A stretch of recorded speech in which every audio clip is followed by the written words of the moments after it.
Thank you. Thank you. Thank you for being here. I have some good news for you. More people are going to make more money in the next few years than have been made in all of human history. In the year 1900, there were 5,000 millionaires in America. In the year 2000, there were 5 million millionaires. That's an increase of 1,000 times. Now, there was a leveling off in 2001, 2002. In the last 2 years, the number of millionaires has jumped 33%. It's jumped to 8.2 million millionaires in America, and virtually all of them are self-made, which means they started without a pot to you-know-what in or a window to throw it out of. And they've made it in one generation. When we look at the wealthiest people in America today, Warren Buffett, Michael Dell, of course, Bill Gates, Paul Allen, and the Walton family, all first-generation multi-billionaires. We have a $12 trillion economy today that is growing at the rate of $500 to $600 billion a year, and all that money is going through somebody's fingers, and your job is to make sure it goes through yours and some of it sticks. Is that a good goal for today? And my job is to show you how to do it. The good news is that all the answers have been found. Self-made millionaires have been studied exhaustively. They've been analyzed. They've been interviewed by the hundreds of thousands and millions. And what we know is exactly who they are and what they do and how they think and how they tick and the decisions they make and the things that they do and they don't do. And the wonderful thing is this: if you do what other successful people do, you eventually get the same result that they do. Now, some people say, well, I started off without any money and I don't have any money now. Well, join the crowd. Nobody's got any money. Most people are broke up into their 40s and 50s. So if you're broke today, you're just one of the gang. The only question is, do you stay there? And the answer is no. Now, when I started off in this many years ago, I came from very poor beginnings. I did not graduate from high school. I finished in the half of the class that makes the top half possible. When I left school, I dropped out of high school. I could only get laboring jobs. I was told, by the way, if you don't get a good education, you won't do well in life. Don't get good grades, you won't get a good job. Don't go to college, you won't do well, and so on. And I believed that for a long time until I found there's hundreds of thousands, millions of people who dropped out of high school who went on to become millionaires and billionaires as well. The reason I say that to you, by the way, is don't let it hold you back. Don't let any experience that you've ever had in your life act as a brake on your potential, because there's hundreds of thousands of people who've had it worse than you could ever dream of, who've gone on to accomplish wonderful things. So, I worked at laboring jobs for several years. I worked in construction. I worked on farms and ranches. I worked in factories putting nuts on bolts hour after hour. And one day, in a state of frustration, I began asking this question: why is it that some people are more successful than others? Now, in the Bible, there's the line that says, "Seek and ye shall find, for all who seek findeth. Ask and the door will be open." So I began asking other successful people, what are you doing differently from me? And they told me, and I did it, and I got better results. I got into sales when I could no longer get a laboring job, like many of you. And in sales, I noticed that one of the guys in my company was making 10 times as much as anybody else, and he was selling the same product out of the same office at the same price to the same people under the same conditions, and he was making 10 times as much as anybody else. So I went and asked him, what are you doing differently from me? And he told me, and I did it. Now, what I discovered, which changed my life and which brought us here today, is I discovered the law of cause and effect.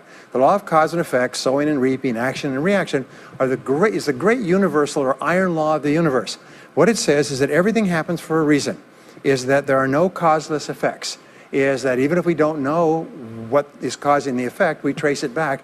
It's the basis of the scientific process, of all medical research, of all marketing, of all business, is if you can define an effect that you want, you can trace it back and find somebody who at one time did not have that effect, and then find out what they did, and then do the same things, and you eventually get the same results. We say that success is not an accident. Failure is not an accident. Success leaves tracks.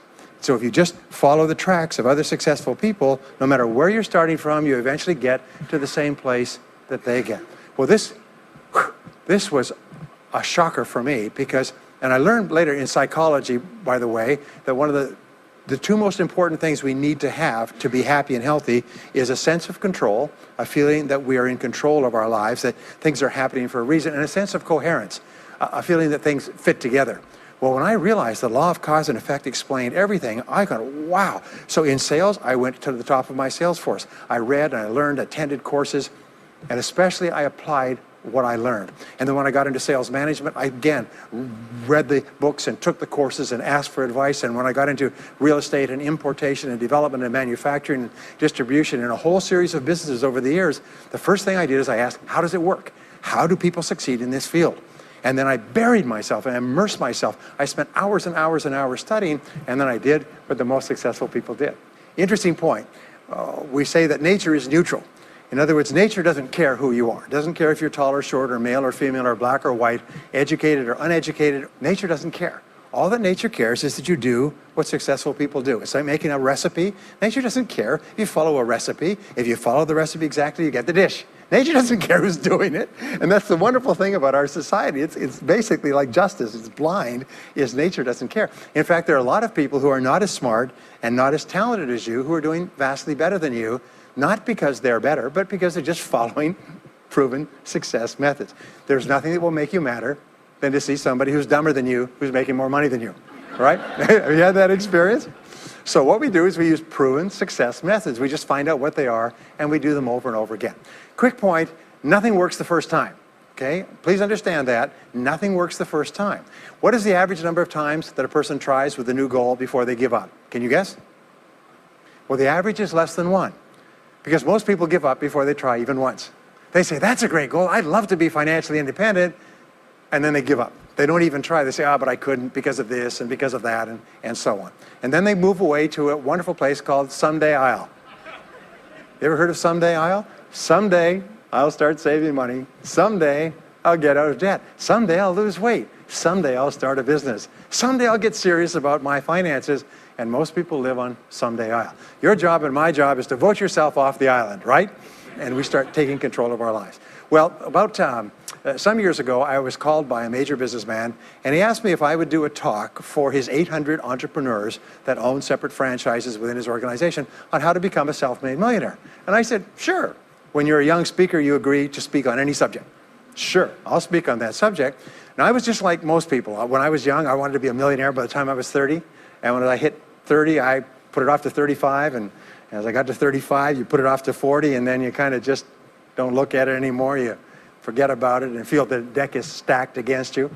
Well, I was about 38, 39 when he called me up and asked me. I said, sure, no problem. And I said, now, what do I know about self-made millionaires? And this is a shocker. I didn't know anything. Oh, I knew that they had more than $1 million, but that's a real basic piece of knowledge, you know. So I started thinking, what do I know about them? So I began to study them. And that's when I found out that they've been studied so thoroughly, is we know everything there is to know about them. They are a source of incredible fascination. And there's 50 years of research. So I began to read the studies and find out where they came from and what they did and how they thought and where they started and the decisions they made and the kind of people they were.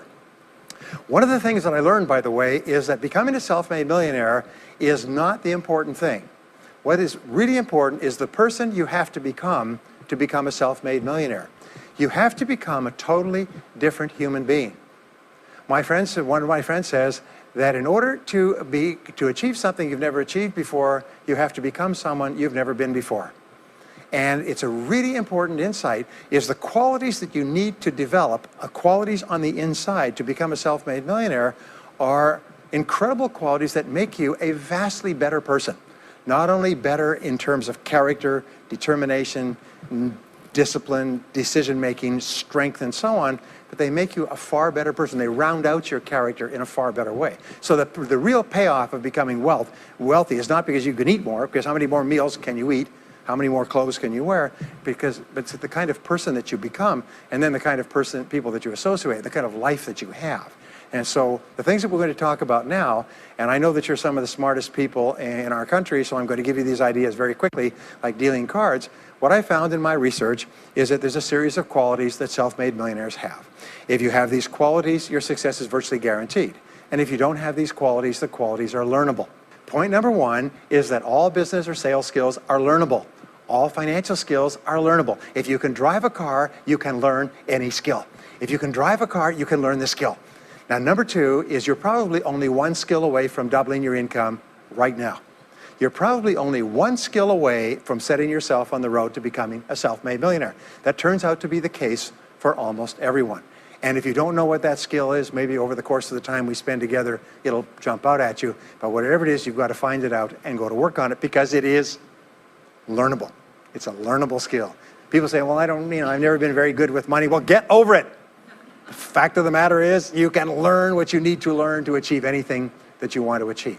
So, the success secrets of self-made millionaires. Give yourself a score of 1 to 10, and if you are weak on one of these, it can be enough to hold you back. If you're strong on all of these, then there's no limit to what you can accomplish. The first is to dream big dreams. Dream big dreams.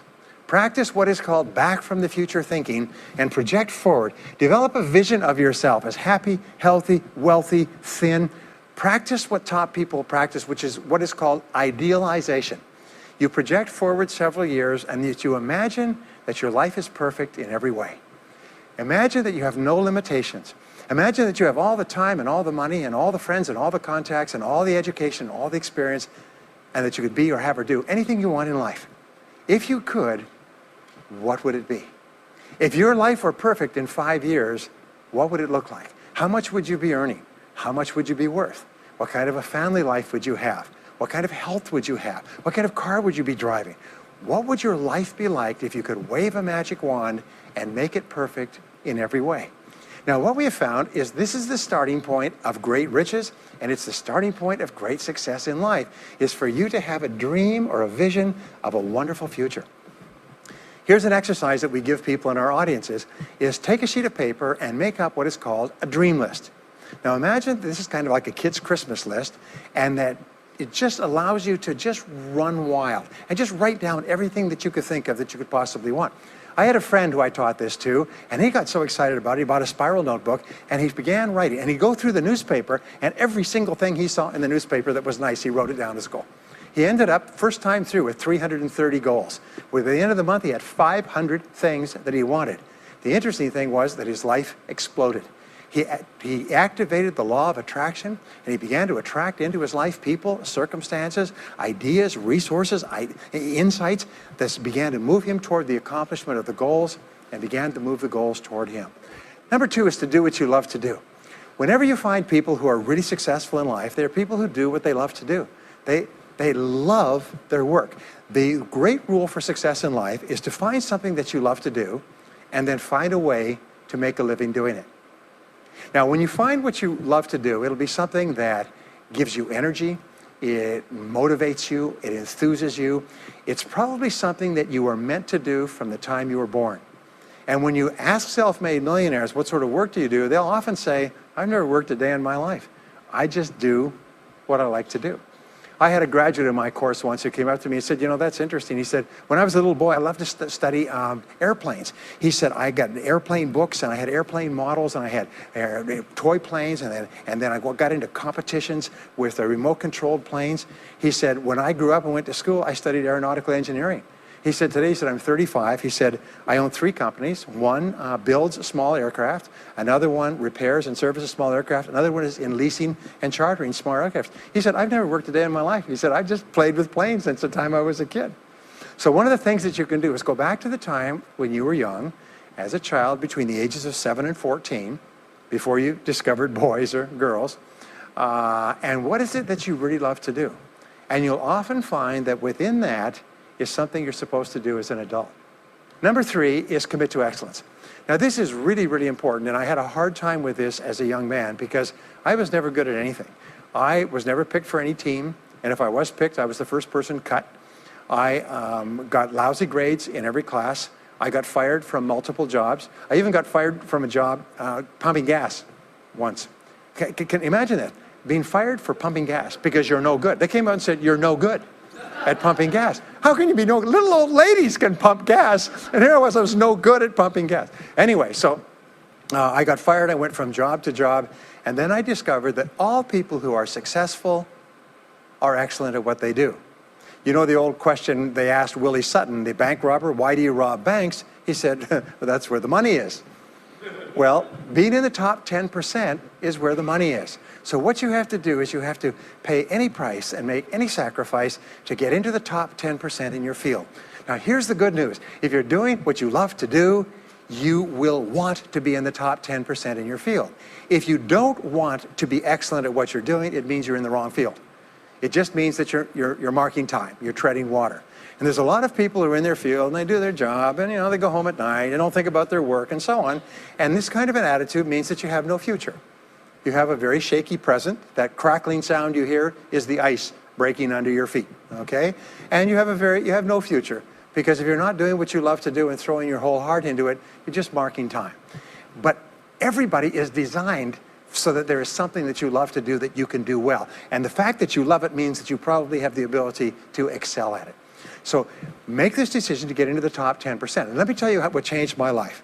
Here I was struggling in my late 20s, and I learned this. It was a breakthrough thought. Is that everybody's in the top 10% started in the bottom 10%. Everybody who's doing well was once doing poorly.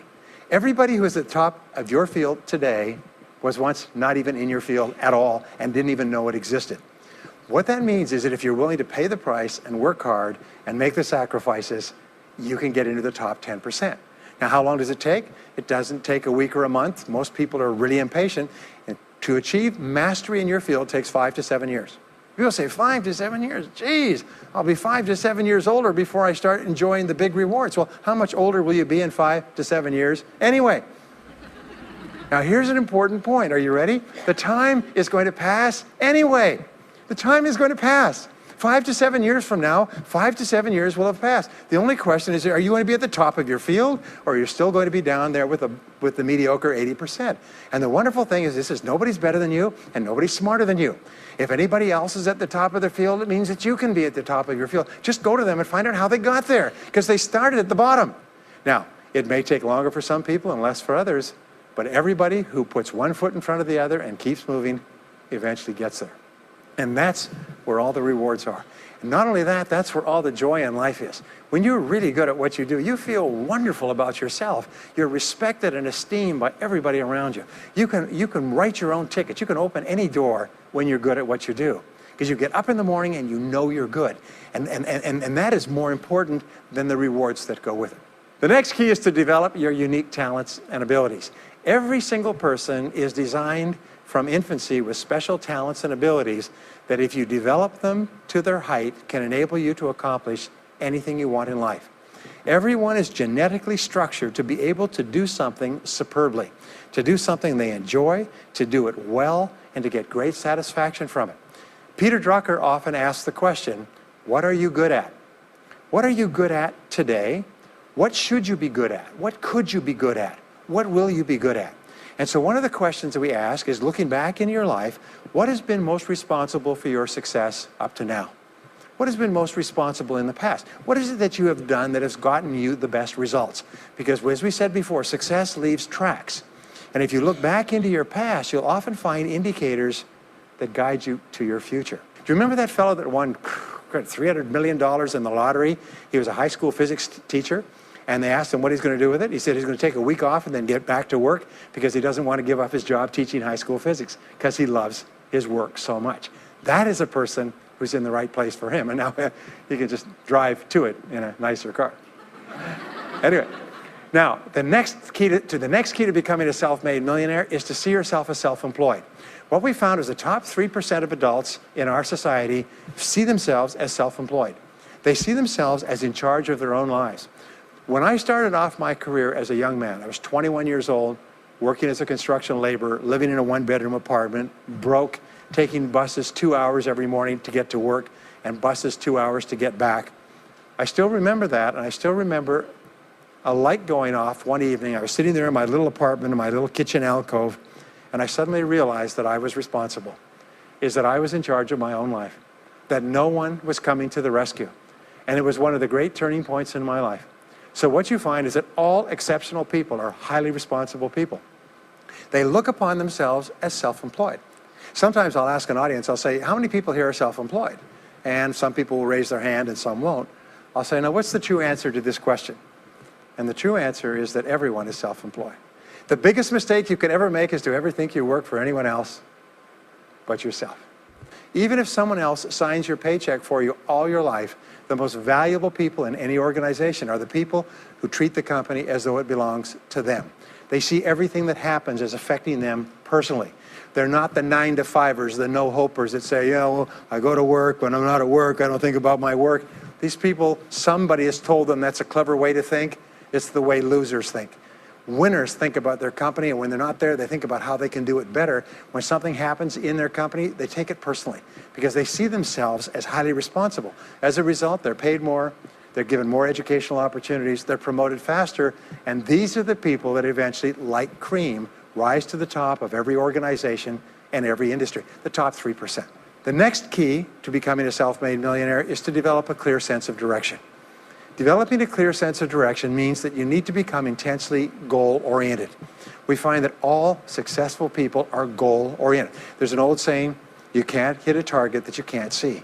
You've got to know what you want in every area of your life. Some years ago, I worked with the Hunt Oil Company in Texas. The Hunt Oil Company was founded by H.L. Hunt, who became the wealthiest, self-made, multi-jillionaire billionaire in the world. At his peak, he owned 200 companies and had a royalty income of $3 million a day. Most phenomenal man, by the way. And he was interviewed by a friend of mine on television before he died in the early 70s. And he was asked, what are the secrets to success? He said, the keys to success have only been two through all my life, and I will tell you what they are. He said, number one, he said, decide exactly what it is you want and write it down and make a plan to achieve it. And number two is determine the price you're going to have to pay to get it and then resolve to pay that price. Now, where the law of sowing and reaping cause and effect, I learned an additional point to that. I learned that your current life today is the result of the price you've sown up to now. Is whatever you've put in, you get out. So whatever you're getting out today is a result of what you've put in.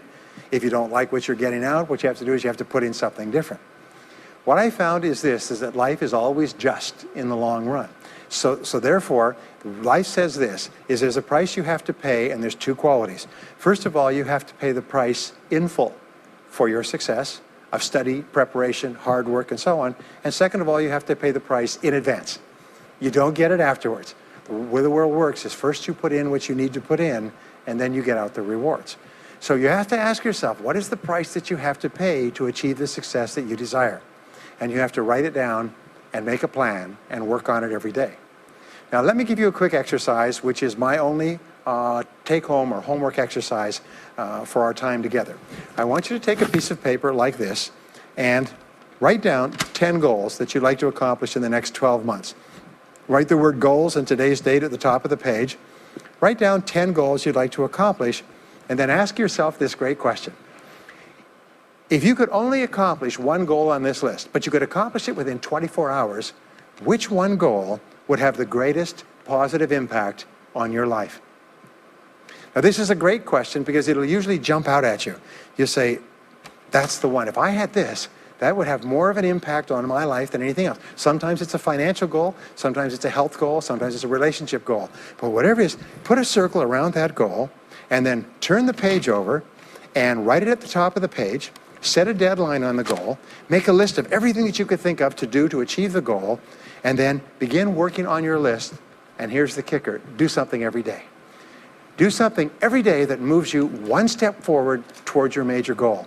My promise to you that this exercise, selecting your most important goal, making a plan, and working on it every day, will change your life in ways that you cannot imagine. They say that people begin to become great when they determine their major definite purpose, their number one goal, and work on it every day. It is the secret to becoming a self-made millionaire. It's the secret to great success in life. My promise to you is a week, a month, a year from now, you'll look back and you'll be absolutely staggered at the difference it makes. I was giving a seminar not long ago, and a gentleman came up to me. He said, you know that goal-setting exercise? It changed my life 10 years ago. He said, I was broke, I was divorced. He says, I was an alcoholic, and somebody dragged me to one of your seminars. He said, and I did that exercise and I picked my major goal. He said, it changed my life. I said, in what way? He said, today, he said, I'm worth $40 million. I said, wow. He said, yes, and I owe it to that lesson. Next is refuse to consider the possibility of failure. It's the most amazing darn thing is that the fear of failure is the greatest single obstacle to success in adult life. And it's not failure itself, because each one of you is a professional failure. Each one of you has failed over and over and over again. Isn't that true? All of us fail. All human beings fail over and over. 9 out of 10 things that we try don't work out the way we expected. We have failures in relationships and in jobs and in careers and investments and everything. It's not the failure that holds you back. The failure makes you smarter. We say that it is the fear of failure, not failure, that holds you back. And the way that you overcome failure is you never consider the possibility of failure. The rule is this, is there's no such thing as failure, there's only feedback. Is when you try something that doesn't work, you get feedback, not failure. And recognize that most things you try aren't going to work the first few times. So what you do is you say, oh, that's an interesting bit of feedback. And you pick yourself up and you move forward and you have more feedback and you move forward. To become a self-made millionaire, you're going to fail over and over again, year after year after year. But your brain has a cybernetic mechanism, which means that every time you try something, you get feedback, which makes you smarter. And when you try something else, you get feedback, which makes you smarter. And eventually, you reach the point where you're too smart and you stop making mistakes. You start to do more and more things right and fewer things wrong. But you can't get there unless you have experienced the failures. Henry Ford once said that failure is merely an opportunity to more intelligently begin again. Now, let me pass on one great rule to you, which has been discovered in interviewing self-made millionaires. Self-made millionaires look into every failure for something good. They say, there's got to be something good in this that I can benefit from, and surprise, surprise, they always find it. Second is, self-made millionaires always seek the valuable lesson in every setback or obstacle or temporary failure, and they always find the lesson. Now, what do failures do? Failures whine and cry and think about what they've lost and blame their problems on someone else. Successful people say, what can I learn from this that will make me smarter next time? And my promise to you, those who seek find, is that if you go looking for a valuable lesson in the biggest problem that you're facing today, you'll always find the lesson. Here's another possibility. Your biggest problem today could be the biggest gift that you have ever received, because it may contain within it the lesson that will make you successful. If you stop thinking about what happened and who's to blame, and you start looking for the gift within your problem, sometimes it can transform your life. The next key is to dedicate yourself to lifelong learning. Now, what takes you from rags to riches is personal development, personal and professional development. In the 21st century, as Peter Drucker says, knowledge and skill are the keys to the 21st century. And the only thing that will be relevant, the only skill that will be relevant in the 21st century is the ability to learn new skills, because virtually everything you know is becoming obsolete at a rapid rate. Stephen Covey says that your current knowledge base has a half-life of 2 years, which means that half of everything you know will be irrelevant within 2 years. And 2 years from now, half more. So if you're not continually learning and upgrading your knowledge and skills, you're not staying in the same place. As Pat Riley says, the basketball coach says, if you're not getting better, you're getting worse. If you're not constantly learning, you're actually falling behind. So here are the 3 keys to continuous learning. Number 1 is read in your field 30 to 60 minutes each day. In other words, turn off the television, turn off the radio, put aside the newspaper, and just read in your field. The very best places to read, by the way, are books. Read books, the best-selling books written by the most successful people in your field, because books contain a wealth of riches that can enable you to function at a far higher level, to get much better results than you could before. So read 30 to 60 minutes a day. I've had people tell me, countless people over the years, that reading an hour a day has doubled and tripled their income within a year. The second thing you do is take every course that you possibly can. The courses and seminars that are available to you in your field that are given by professionals are courses that have been developed over years and years and years. They have been tested and tested and tested. The person who is talking to you for several hours has spent thousands of hours learning their subject. They have dry tested this or done test runs with thousands of other people. When you take a course, you can learn enough information in 1 or 2 days, more than you could learn in 2 or 3 years or maybe even a lifetime, all distilled and put together. People say, I can't afford a course. You cannot afford not to buy books. You can't afford not to go to courses. Some years ago, I had a dentist, and he was a very successful dentist. I was recommended to me by a friend. And this dentist retired at the age of 53. And just before he retired, he sold his practice for about $2 million. Just before he retired, he told me why. He said about 8 years before, he had attended a dental congress in Hong Kong. This is from California. He'd flown all the way to Hong Kong to attend this international dental congress because there were specialists giving private lectures, sort of plenary sessions on the side. And he attended this session, and it was on a particular technique of cosmetic surgery that this dentist had developed that no one else knew, where you could basically straighten out a person's entire front jaw so they look beautiful at a very low cost, at a very high level of effectiveness. He came back and he began implementing this in his practice. People began flying from 500 to 1,000 miles away. Every dentist sent their families, members, and themselves to this dentist. He was able to charge whatever he wanted to charge. He said 8 years later, he retired as a self-made millionaire at the age of 53 to enjoy his money for the rest of his life from what he learned from one session at one convention at one course. Now, that is a true story, and maybe it's an exception, but you can never tell where the information is going to come from. The third way that you can upgrade your skills is listen to audio programs in your car. The average driver drives 500 to 1,000 hours a year, 25 to 50,000 miles. If you listen to audio programs in your car, according to the University of Southern California, you will get the equivalent of almost full-time university attendance just listening to learning material as you drive around. It can totally and profoundly change your life. Very, very important. Here's an interesting point. The more you commit yourself to becoming the best person you can be, the more you like yourself and respect yourself. The more energy you have, the bigger goals you set for yourself, the more you persist. When you invest in yourself and you read and learn and upgrade your skills, you're telling yourself, wow, I am a person with a great future, and it's up to me to maximize my potential. And your self-esteem goes up, your self-respect goes up, your sense of personal pride goes up, and you started to get promoted more and paid more in every part of your life. Well, the next is to develop a workaholic mentality. In our society today, you hear all these people talking about take it easy, have balance in your life, relax, lean back, have fun at work, happy, get along with your coworkers. This is loser talk. Loser, loser, loser. Now, there's a time in your life when you can back off, all right? You can take it easy. But that's when you've made it, not before you've made it. Because before you've made it, you're in a competition with hundreds of thousands of millions of other people, like at the Olympics, who also want to make it. And in order for you to win, you are going to have to work harder and work better and work smarter than they do. So the rule is to develop a workaholic mentality. What does this mean? It means that you start a little earlier, you work a little harder, and you stay a little later. Use what I call the 40-plus formula. The 40-plus formula says that working 40 hours a week gets you survival, and that's all. You work 40 hours a week, you survive. You make no progress. You don't go ahead. You just barely hang on. Every hour that you invest in your work or yourself over 40 is an investment in your future.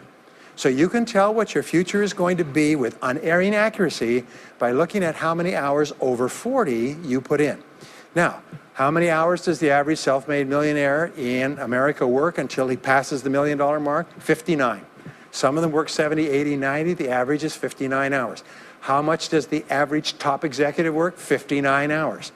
So that's rule number one, is the hours you put in over 40. If people say, well, my office is locked and I can't get in more than 40 hours a week, then good. Then spend the rest of the time investing in yourself, getting better at your work when you do it.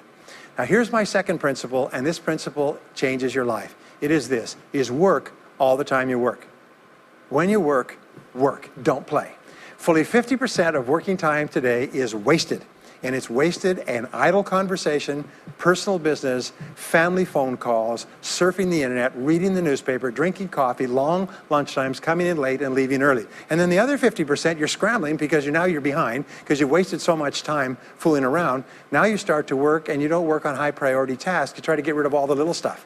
So what happens is the big tasks begin to build up like an avalanche overhang, and they cause enormous stress. And you go home at night and you're thinking about this job, I've got to get this project finished, but I can't discipline myself to stop talking to my coworkers. Every time one of them comes in, like automatic, like a conditioned response, it's blah, blah time. Chatter, chatter, chatter, chatter, chatter, chatter, chatter, chatter.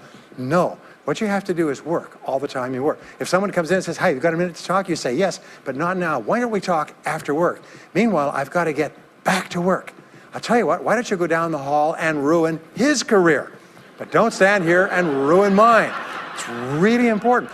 There's a great story of a little girl goes to her mother and says, Mommy, why is it Daddy always brings his briefcase home and he works in the evenings and he works on the weekends and he doesn't spend any time with the family? And she says, well, honey, you have to understand, Daddy can't get all his work done at work, so he has to bring it home.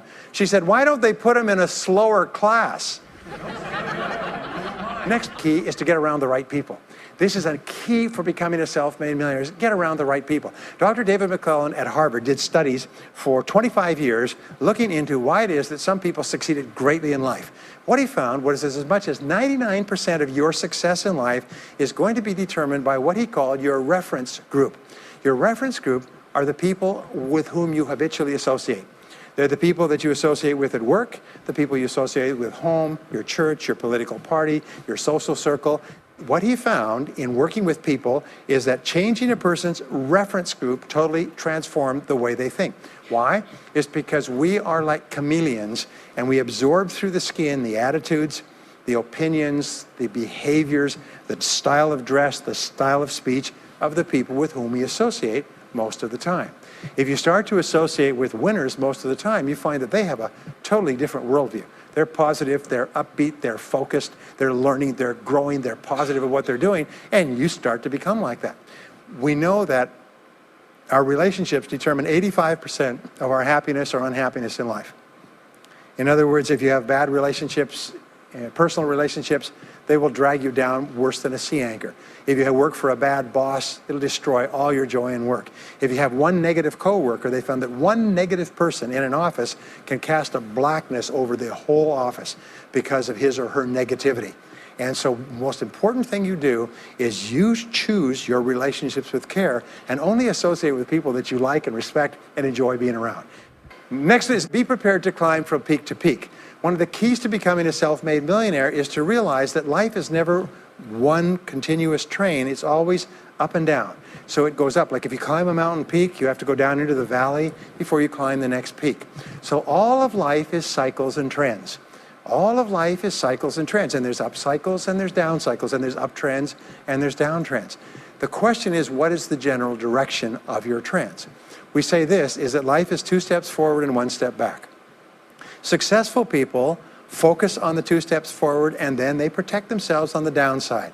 They build up cash reserves. They put in stop-loss orders on their stock market. They very carefully watch what they're doing, so they try to maintain that 2 steps up, and then they make sure that the 1 step back is not so far. And then they want to make sure that this curve is generally upward, so that each time there's a step back, they're still further ahead than they were before.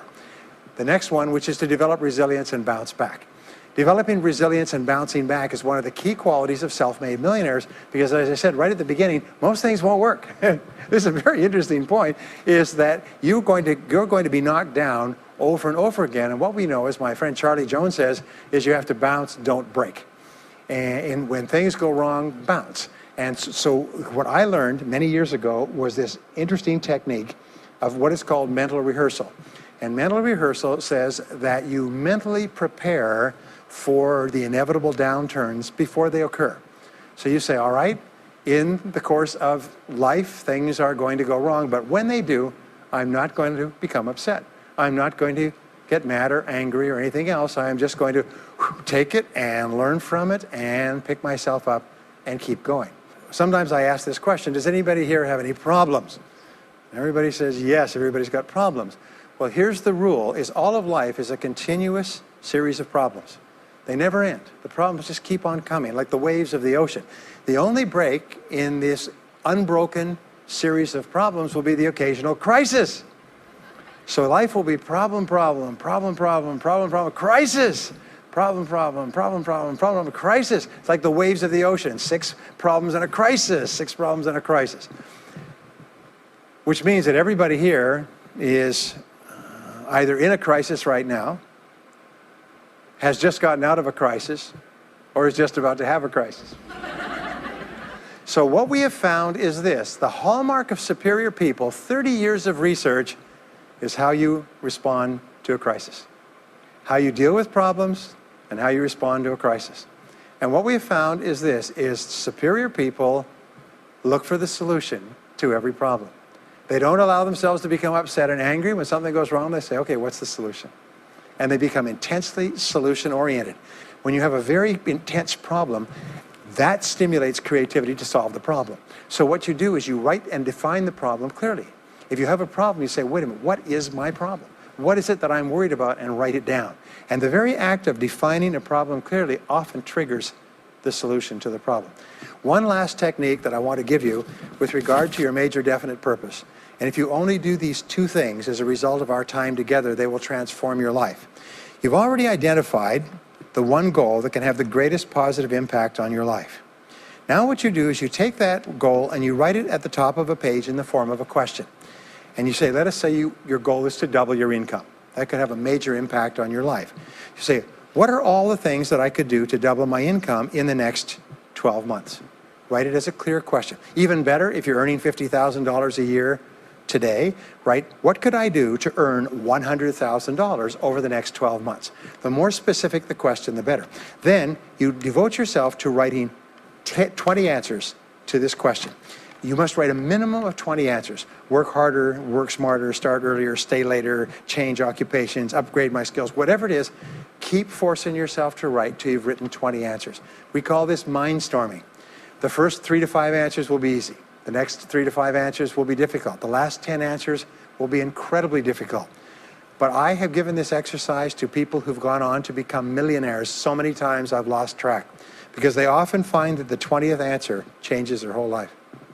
And if you've ever done this once, it's absolutely staggering. More people have become millionaires with this simple idea of mindstorming, what I call the 20 idea method, than any other single method of creative thinking ever discovered.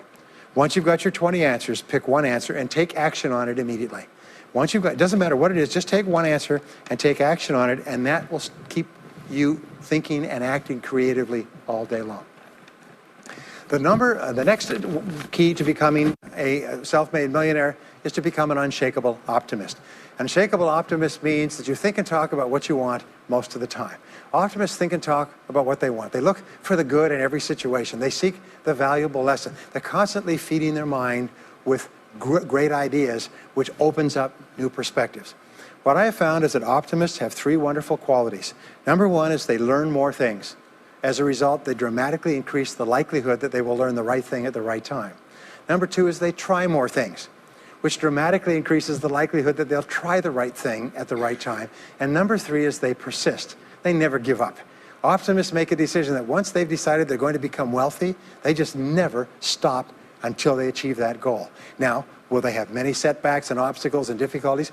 Do you know that almost everybody succeeds in a different direction from what they originally intended or from what they originally thought? But they just keep going. Almost like a football player running down the field, running, blocking, changing, moving back, forward, continually, but never loses sight of the goal.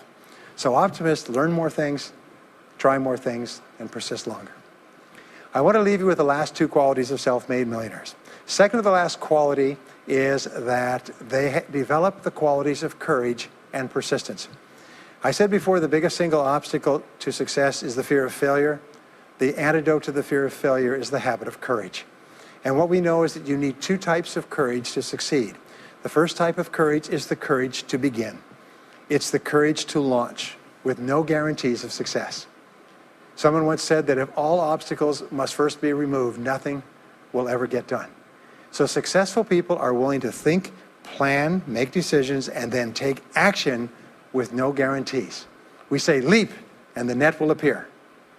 Take action with no guarantees and then learn. The second part of courage is the courage to endure. It's the courage to persist. It's the courage to keep on keeping on. It's to make the decision in advance that you will never give up. No matter what happens, you will never give up. You will get knocked down over and over again, but you'll never give up. And the interesting thing is if you make that decision in advance, you'll find yourself continually bouncing back. So courage means the courage to begin and the courage to endure. And the final quality of self-made millionaires, and Napoleon Hill called this the master key to riches. After studying 500 of the richest people in American history, he said it's the quality of self-discipline. It's the ability to make yourself do what you should do, when you should do it, whether you feel like it or not. The quality of self-discipline is the quality that will make you a big success. It's the ability to force yourself to do what you know you should do. And here is the wonderful discovery. Persistence is self-discipline in action. Every time you persist, you build your self-discipline. Every time you practice self-discipline, you build your ability to persist. And the 2 of them are tied into your self-esteem. So the more you persist, the more you like yourself. And the more you like yourself, the more discipline you have. And the more discipline you have in practice, the more you like yourself. As a result, the more you persist. And eventually you get onto an upward spiral where you become absolutely unstoppable. You reach the point where you know you can achieve the goal and nothing in the world can stop you. And every step that you take forward makes you stronger and stronger and stronger until finally people say, I know one thing about him, I know one thing about her. You cannot stop him or her. Once they've decided they want something, they will not stop until they get it. And when you develop that quality, there will be nothing that is impossible to you. So let me just leave you with these last points. We're living at the very best time in all of human history. More people are going to make more money in the next few years than have ever been made in all of human history. More people are going to become millionaires and are becoming millionaires today at a faster rate than we've ever thought possible. And no one is better than you and no one is smarter than you. And if you do what other self-made millionaires do, then nothing in the world can stop you from eventually getting the same results as other self-made millionaires. And I hope you do. Thank you very much.